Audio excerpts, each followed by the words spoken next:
started with a tweet. At exactly 9:46 a.m. Eastern Standard Time on a quiet Monday morning, Elon Musk shattered the internet. "They've lied to you for decades. I have the proof.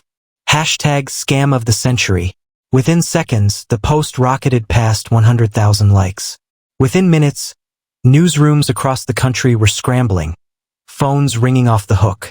People didn't know what the tweet was about, but they knew when Musk talked, the world listened. By noon, it had hit 15 million views. Cable news anchors speculated wildly. Was it about the Federal Reserve, the IRS, Social Security, the COVID-19 vaccines, or something deeper? Then, during a surprise live stream from Tesla HQ, Musk sat down in front of a minimalist black backdrop, flanked by nothing but an American flag and a small table. He wore a simple black tee. No logos, no branding. "I didn't want to believe it either," he began. "But after what I've seen, after what my team and I have uncovered over the last 18 months, I don't have the luxury of silence anymore." He paused. "Ladies and gentlemen, the biggest financial and political scam in modern American history has been happening right under your noses. I have the receipts. And after this, so will you." The live stream's chat exploded. Millions of viewers from every state, every walk of life. Truckers pulled over to watch. College students skipped class. Even Wall Street traders stopped mid-trade. Elon leaned forward, his eyes steely. "For years, we've been told our taxpayer money goes toward building a better society. Roads, schools, defense, healthcare. And sure, a portion of it does. But what if I told you that nearly 25% of annual federal spending over the last 2 decades, nearly $1.8 trillion, has been funneled into a ghost fund? A black hole of bureaucracy with no public oversight, no itemized reports, and no accountability." He held up a thick binder. The Tesla logo had been scribbled over with a black Sharpie. The new cover read, "Patriot Shield Initiative.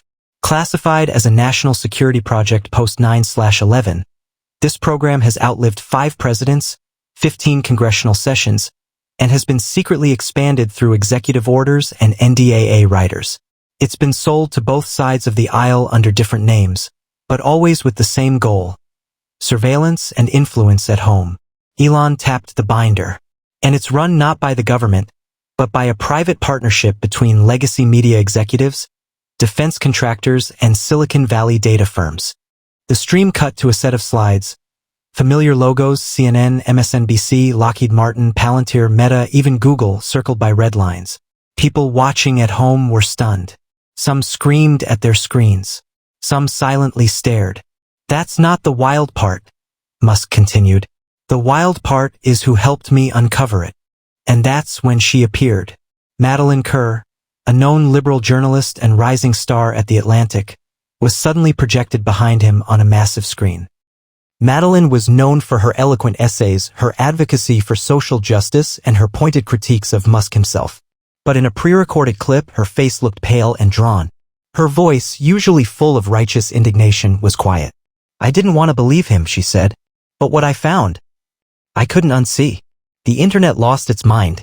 It was the perfect storm, a billionaire tech mogul teaming up with a left-wing journalist to expose a bipartisan conspiracy. It didn't fit any existing narrative. It didn't lean red or blue. It leaned truth. Cable pundits scrambled to respond. Hashtags trended, hashtag ghost fund, hashtag scam of the century, hashtag Elon exposed. Reddit threads ballooned to thousands of comments. Tucker Carlson released a special segment within the hour. Rachel Maddow went suspiciously silent. And at CNN's downtown Atlanta headquarters, a source later revealed phones were being smashed against walls. Because they knew what was coming next. The world barely had time to breathe. Less than 24 hours after the live stream, Elon Musk posted again, this time linking to an encrypted database hosted via Starlink that bypassed government firewalls and censorship protocols. It was called the Whistleblower Files. Within minutes, independent journalists, tech-savvy Redditors, and data analysts worldwide were combing through over 150,000 classified documents, emails, recordings, and financial ledgers, all meticulously cataloged. Each file was stamped with time codes, metadata, and corroborating footnotes. The documents revealed a stunning web of corruption so widespread and calculated it seemed like fiction. It all began in 2002 under the guise of national security. Congress authorized a temporary emergency measure known as Project Patriot Shield designed to track terrorist activity via social and financial signals. In its infancy, it was benign, useful even. But by 2006, the project had shifted drastically. The files showed that a secret cabal comprising top brass from intelligence agencies, media conglomerates, and Silicon Valley firms retooled the project into something far more sinister, a civilian influence control grid. They didn't just monitor people. They steered them. Algorithms were developed not to detect terror threats, but to manipulate behavior, voter tendencies, cultural divides, public outrage. Sentiment was measured in real time and used to craft personalized news feeds, protests, viral campaigns, and election narratives. Funding came from black budgets under obscure line items in the Pentagon, the Department of Energy, even the Department of Agriculture. $92 billion had been allocated in the last 4 years alone. But where had the money gone? Elon's team used blockchain forensics to trace the funds because despite the elaborate cover-ups, money always leaves a trail. They discovered that huge chunks of cash had been funneled through front companies that didn't technically exist, registered in ghost towns, empty offices, or post office boxes in Virginia, California, and even overseas in Malta and the Caymans. From there, the money split into dozens of channels, some to research centers that produced manipulated scientific studies, others to think tanks that influenced policy, and some directly to media production firms that shaped public consensus. On everything from wars to healthcare to climate change. One leaked email thread between executives at a major cable news network and a classified Pentagon liaison read: Narrative Package 7A approved. Begin deployment Tuesday. Reinforce division lines, gun rights versus regulation. Peak engagement expected by Friday. Another document showed a payout from a black budget account labeled R&D, Cultural Influence, urban sector that directly funded a now-defunct social media influencer collective that promoted racial discord. And perhaps most damning, dozens of sitting and former members of Congress had received campaign grants from shell organizations tied to the project. Both parties. No one was clean. In a follow-up video posted by Musk, Madeline Kerr sat down with investigative podcaster Joe Ryman in an unedited, unfiltered interview. I was working on a story about foreign interference in the 2024 elections, she said. I stumbled on a firm called Shadowcore Analytics. They claimed to be a data insights company helping the DNC. But when I followed the money, the trail didn't lead to the DNC, it led to a joint venture between a defense contractor and a newswire syndicate. She blinked. I brought the story to my editor. He told me to drop it. 2 days later, I was suspended for conduct unbecoming a journalist. That's when Elon reached out. At first, she resisted. I hated the guy. I thought he was a reckless billionaire with a messiah complex. But he showed me a small sample of what he had. It was undeniable. She paused. And that's when the threats started. Madeline described mysterious cars parked outside her home. Emails deleted from her cloud storage. A drone that hovered over her apartment for an hour. And worst of all, an encrypted text that read, "Truth is dangerous. Be careful who you trust." But Madeline didn't back down. With Elon's help, she went into hiding, moving between safe houses guarded by a hand-picked team of ex-military contractors Musk had personally vetted. While she vanished from public view, she worked remotely to authenticate documents, trace contacts, and compile timelines. She emerged, in Elon's words, when the country needed her voice the most. The response was nuclear. Congress called for emergency hearings. The president, blindsided, issued a vague statement calling the leak deeply concerning. The FBI denied all involvement. The Department of Defense refused comment. And the media? Silent. Completely silent. Every major outlet either downplayed the story or ignored it entirely. Cable news hosts moved on to celebrity gossip, weather events, or minor political scandals. Except one. Tucker Carlson, in a 3-hour unscheduled special, tore through the documents live on air. They think we're too dumb to understand what this means, he thundered. They think they own your minds. They think they're gods. Meanwhile, online platforms exploded. YouTube took down Musk's original livestream. Reddit began banning threads. Twitter, now X, flagged posts as potential misinformation. Even Instagram blacklisted Musk's name from its search algorithm. But the dam had already burst. 3 days after Musk's revelation, America was a different country. Protests broke out in major cities, not against one party or another, but against the system itself.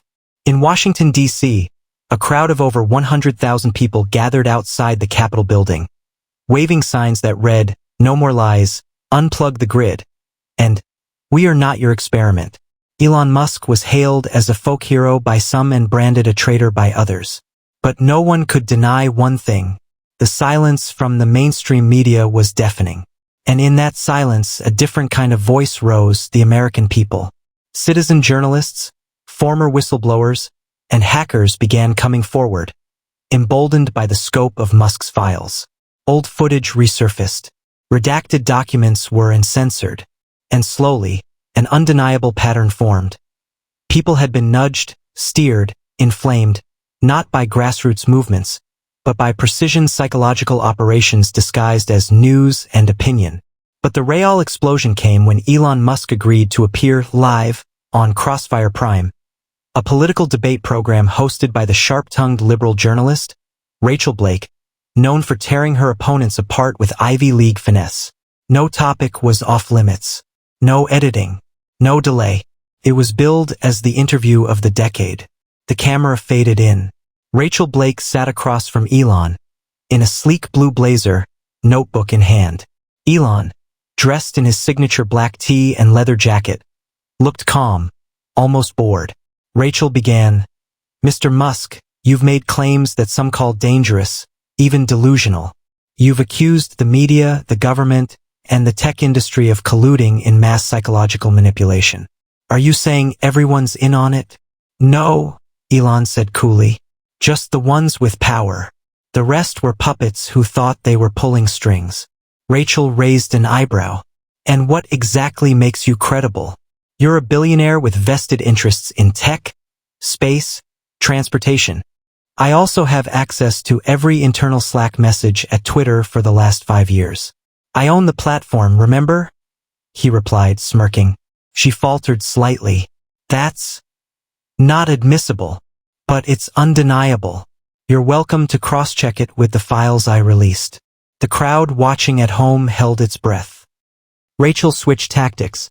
"One of the companies mentioned in your leak, Novice Insights, is currently suing you for defamation. They claim your data is fraudulent and fabricated." Your response? "I offered to debate their CEO live," Elon said. He declined and deleted his LinkedIn within 24 hours. Doesn't scream confidence. Rachel looked visibly tense now. "Let me ask you this directly," she said, leaning forward. "Do you believe the media, this network, knowingly participated in psychological warfare against the American public?" Elon stared at her. "Yes, and I can prove it. Starting with you."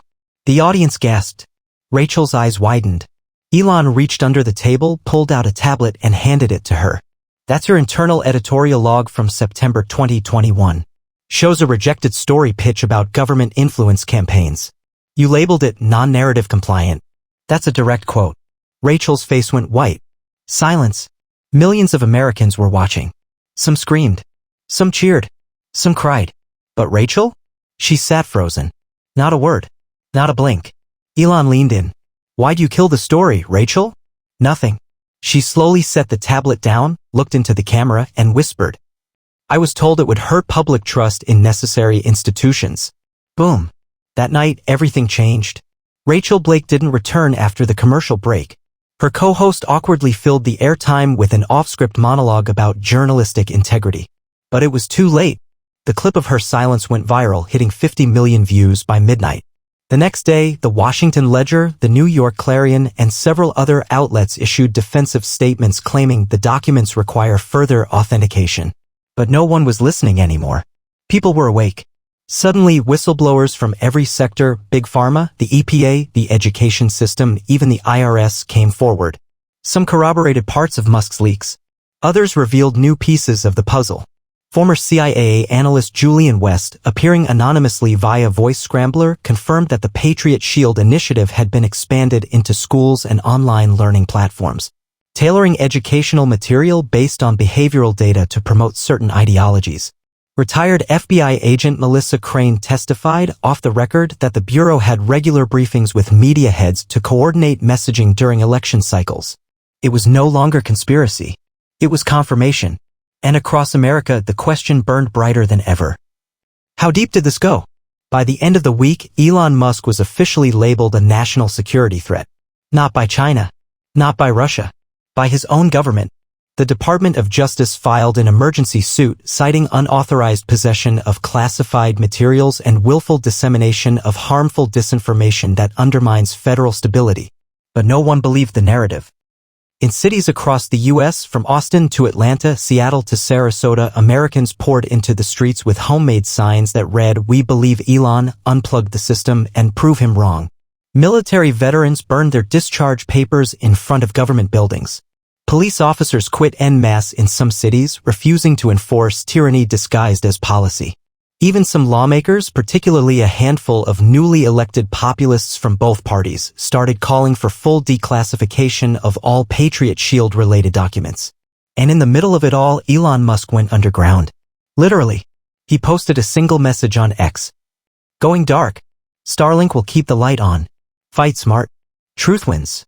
Then, radio silence. Almost immediately, a smear blitz hit the airwaves. The same networks that had fallen silent just days earlier began pumping out pre-packaged narratives at full volume. Elon Musk's reckless behavior could trigger market collapse. Leaked files debunked. Analysts called data digitally manipulated. Whistleblowers tied to extremist forums. CNN ran a documentary-style segment called Musk, The Madness Behind the Genius, featuring a collage of manipulated footage, dramatic voiceovers, and out-of-context interviews with former colleagues painting him as a paranoid megalomaniac. The same former liberal allies who once hailed Madeline Kerr as the conscience of American journalism now labeled her a useful idiot for a billionaire anarchist. And then, seemingly out of nowhere, a shocking headline hit the presses. FBI, Starlink systems may have been used to transmit illicit materials. The accusation was paper-thin, but the message was clear: if you help Musk, we will destroy you. Madeline's betrayal? In a move that stunned millions, Madeline Kerr suddenly reappeared on live television, this time in an exclusive interview with Anderson Cooper. Looking noticeably worn down and guarded, she answered cautiously, her body language a far cry from the firebrand journalist people remembered. "I was misled," she said. "I believed in the cause. I believed in exposing corruption. But some of what's come out, I can't verify it. And I fear that releasing everything all at once might have endangered people." Across the country, jaws dropped. Had she flipped? Been threatened? Or was she forced into a corner? Even Anderson looked taken aback when she refused to answer questions about her time in hiding or her current location. She simply said, "I'm cooperating with authorities now. That's all I can say." Elon's supporters were outraged. Many called her a traitor. Others, a victim. But deep in a private Starlink channel accessible only to verified journalists and analysts, a message appeared from an anonymous user. "She's doing what she has to. Watch closely. Not all betrayals are real." The username? At Cassandra77, the codename Musk had once used in an encrypted leak to Madeline. As the establishment tightened its grip, trying desperately to regain control, the decentralized resistance went global.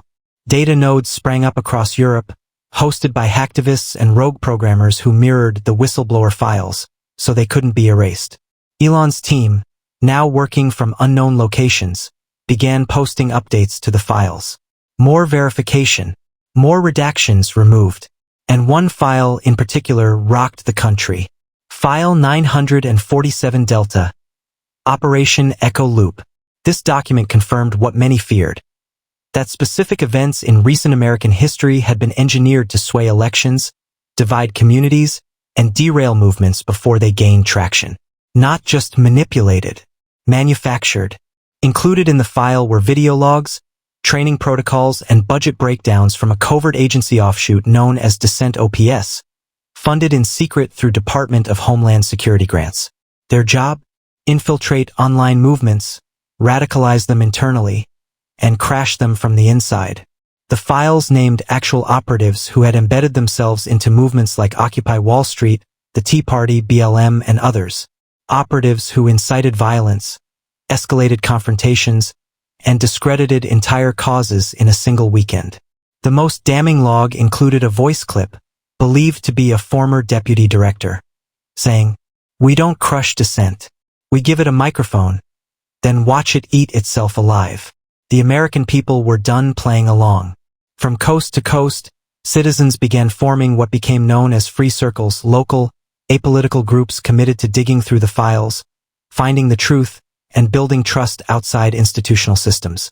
State legislatures in Texas, Florida, Wyoming, and Tennessee passed emergency resolutions calling for full transparency, constitutional audits of surveillance programs, and even the arrest of federal contractors tied to Echo Loop.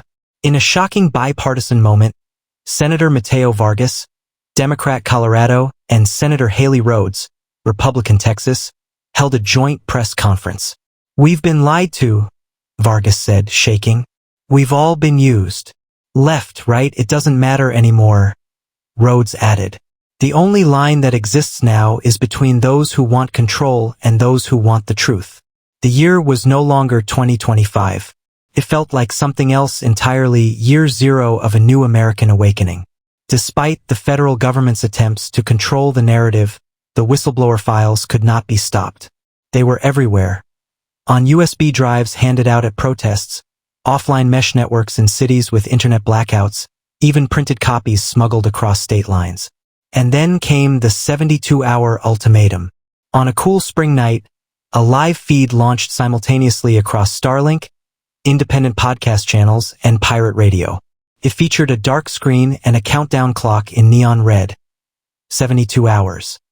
When the countdown hit 0, Elon Musk appeared not from a flashy studio or underground bunker, but from a simple desk with an American flag draped behind him. His tone was calm, firm, and hauntingly sincere. "They've tried to silence us, tried to turn us against each other. But the truth is like fire, it doesn't go out when you stop watching it. It spreads." He paused. "This isn't about me, or Madeline, or whistleblowers. This is about the soul of this country. You now have everything. The documents, the evidence, the connections. It's up to you what you do with it." Then he dropped the bombshell. "In 48 hours, we will publish Phase 2, the final set of documents. Names, locations, operational directives, and real-time surveillance records.